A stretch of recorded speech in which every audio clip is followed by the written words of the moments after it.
Well, good Tuesday morning, friends. Mark Holmes here with my buddy Cowboy Joe Boo, as well as Joe Bear in the house. And as always, I want to say thank you all for watching, commenting, subscribing, being part of the Joe Boo Sports Report. Without you guys, as well as you ladies, you know that this literally does not work. So let's get open for business here and let's wake up the football gods. Hope everybody's having a great week. I can't believe it.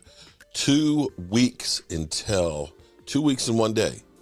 2 weeks from tomorrow, we will be on the road. My man, Game Time Brian, my man, DMV, my buddy, David Wiley, Primetime Phil, headed to Kansas City, where we're going to meet up with Jay Tuck, as well as Randy Seitz, man. We're going to be there at the draft. We're going to be bringing you coverage from a different standpoint than anybody else. And I actually got to get my toys together because I got new toys that we're taking to the draft, and we're going to try and make it a one-of-a-kind experience.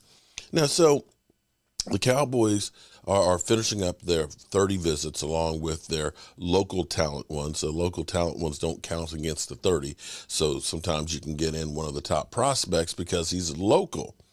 And the Cowboys always do their due diligence, as they always say, due diligence, as in we're checking them out. We're investigating. We're trying to, turn over every rock about, information on these players. Now, here's the thing that's kind of interesting to me. It's kind of interesting. The Cowboys have gotten themselves in a position where the glaring need, you'd have to say, is left guard. But I think that they're looking at it from the standpoint of, if we can't get one of those top guards, we're still okay taking the best player available. A lot of people figure, well, you got Brandon Cooks, you've got enough wide receivers. But as I pointed out, when you look at Aaron Rodgers back in the day, and you look at Aaron Rodgers, who is trying to bring more receivers with him to the Jets, you don't have enough in Mike McCarthy's system. When you looked at Donald Driver and Greg Jennings and, Jordy Nelson and things, and all of Randall Cobb, they had a plethora of wide receivers. So as we look at it and we say, okay, we've got Michael Gallup, who's got to come back on a rebound. We got Brandon Cooks, and we got CeeDee Lamb. In comparison to what Mike McCarthy's had to work with in Green Bay when he was calling plays and so on, he's still a little lacking. Now, here's the thing that's kind of interesting on their visits.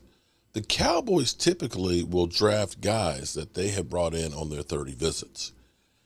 They have brought in 4 of the top 5 wide receivers. They brought in Jason Smith, Giba. They brought in Zay Flowers, Quentin Johnson, and Jalen Hyatt. So you look at that and say, they may be looking at wide receiver as that number 1 pick. Because typically, here's what the Cowboys like to do. Cowboys love getting a top prospect wherever they draft in a position. We know they're not going for quarterback, okay? We know that. So 4 quarterbacks are going to be gone, okay? So if you take the 4 quarterbacks, that takes you 26 pick, that gets you down to 22. All right, edge rushers. You got to think at least 3 edge rushers are going to go, or maybe 4. That takes you down to 18. You got to look at left tackles. You're going to take at least 3.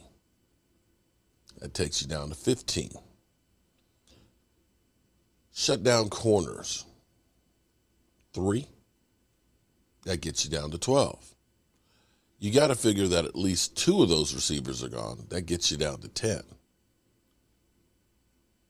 So you look at that and say, by the time the Cowboys draft, you can almost guarantee that one of those guys will be there. One of those guys will guaranteed to be there. Now, I don't know if this is smoke and mirrors, but clearly the Cowboys are looking at wide receiver. The whole Bijan Robinson thing, to me, has been the smokescreen. I don't believe that he is the real target that they're looking for. Not with the way this offense goes. When the Packers won the Super Bowl, their two running backs were under 600 yards each. They were 26 in running the football. They were third in passing the football. So I don't see that Mike McCarthy is going to look and say, we're going to spend $10.1 million on Tony Pollard to split carries with a number one pick. I don't think that that's going to be the identity of this team. Now, here's the question. Had the Cowboys helped themselves in this free agency period? Have they done enough? Because people will say, well, they had to do so much to try and catch up with the Eagles. But I dare say that the Cowboys weren't that far from the Eagles. I mean, we did beat them one of the games. And even without Dak Prescott, we were still in the game at the end. I still will go back and say the Eagles had the perfect schedule to make that run. You can call me whatever and just say I'm a hater, but let's be clear here. Let's be clear here. They didn't face the top quarterbacks in the NFL. They faced a lot of stiffs. A lot of stiffs. And I ain't mad at them because, you play the teams that are in front of you. But let's be clear, they weren't playing juggernauts week after week. But anyway, and they did lose to the Commanders. Anyway, let's listen to ESPN before I get here and get on the road about the Dallas Cowboys offseason thus far. Hey, the Dallas Cowboys made a trade for Brandon Cooks, wide receiver from the Houston Texans. After that deal and everything else they've done this offseason, will Dak Prescott and the Cowboys be better this year than they were last year? Yeah, I think Dak will play better this year because last year was kind of an aberration in the number of turnovers that he had, and having another receiver to attack defenses deep will make his life a little bit easier. So I think he'll play better. But essentially what you're saying is, are they going to get to the NFC Championship game or the Super Bowl? Because they lost in the divisional round last year. I don't know that adding Brandon Cooks guarantees that. Obviously, he's going to be an impactful player, but I'm not sure that the Cowboys will have a better year than they had last year on the strength of adding Brandon Cooks. But they'll be in the mix and they'll be competitive, but getting past the second round is going to be hard to do. They always do seem to be in the mix, but it has been several decades since they've been in the conference championship game. So Mike Tannenbaum, all the offseason moves that they've made, we mentioned Brandon Cooks. They also get Stephon Gilmore. They change up at offensive coordinator. How far do you think Dak and the Cowboys can go this season? I think they could go far, possibly to the championship game. I think they win the division. I don't think the gap between them and Philadelphia was that big. Dak had an uncharacteristic year where he had 17 interceptions, but 11 of those were when they had the lead or the game was tied. And I think Mike McCarthy will be a little bit more conservative, probably be a little bit more balanced. And I think Brandon Cooks finally is the guy that replaces Amari Cooper. He'll make CeeDee Lamb better. He'll make Tony Pollard better. So I think they've had a productive offseason, and I think they could catch the Eagles. Jeremy, when you talk to your sources and people around the league, what are you hearing about how the Cowboys have approached this offseason? Yeah, Daniel, Dak Prescott's been locked in. I talked to his quarterbacks coach, John Beck, who said he's been training for the last 4 weeks, and that when the Cowboys open up their offseason program April 17th, Dak will be there at the front door very early. He is determined to show that he is not turnover prone, was throwing interceptions on nearly 4% of his pass attempts last year. He believes that's not him, so he's eager to show it. And really talking to teams around the league, they believe with that Mike McCarthy offense, if they're going to run the ball more, like Mike T said, that Tony Pollard is a star, and that with Ezekiel Elliott there in the past, sort of held him back. They believe that he'll shine even brighter as the feature guy moving forward with Dak. Of course, Pollard coming off a season-ending injury, they'll monitor throughout the offseason. Neek, the big change that I look at here is that they let go of Kellen Moore, the offensive coordinator, after they scored the second most points in the league over the last 4 years. And Mike McCarthy, the head coach, is going to take over as the play caller. Does this give you any level of concern about Dak Prescott, or maybe it makes you feel even more confident? Yeah, it gives me more concern than it makes me feel confident. But, just because you're the highest scoring offense doesn't mean that you're playing complimentary football. But it's not as if the Cowboys haven't been competitive these last couple of years. So Mike McCarthy has never been kind of revered as the offensive guru that I think, you would want to take this over. And given that Kellen Moore's had so much success there, I think it's hard to move on. But again, it's about calling the right plays at the right time, not necessarily putting up big numbers. If I had some overwhelming confidence that Mike McCarthy had a history of doing that, I would understand this move a lot more than I do now. But what it suggests to me is that Mike McCarthy is on the hot seat, honestly. That's what happens. When you get a little bit more responsibility, it's giving you the leeway to have success or the leeway to get yourself pushed out of town because there'll be no one else to blame. Ah, yes, it is time now to answer the question. I don't understand it.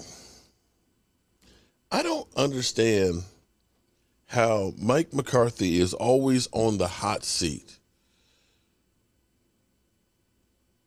Jason Garrett, on his first 3 years as head coach with the Cowboys, he took over the first year, so we won't count that, but 8-8, 8-8, 8-8, and literally had a play in and get to the playoffs. And he didn't get fired. Mike McCarthy, first season, 6-10, through a COVID year, no offseason, 12-5, 12-5. I don't understand this whole thing that Mike McCarthy is always on the hot seat. I have to say that I think that it's bullshit. I want you to understand some of the things. Now Mike McCarthy, so 2 years in a row, Cowboys, back-to-back playoffs. It's been a long time since that's happened. He is only one of 5 coaches, Tom Landry, Chuck Noll, Andy Reid, and Bill Belichick, to have a franchise go to 8 straight playoff appearances. And yet he's still on the hot seat? I just can't understand it.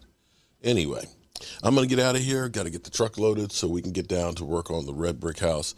If you are interested in seeing that, definitely check out Joe Boo's Day Job. We'll be down there working on it for the next couple of days, trying to get the plumbing ready for the inspection so that way we'll be able to start hanging drywall real soon. As always, you know I appreciate you guys. Mark Holmes here, and as always, I want to thank you all for watching, commenting, subscribing, and being part of the Joe Boo Sports Report.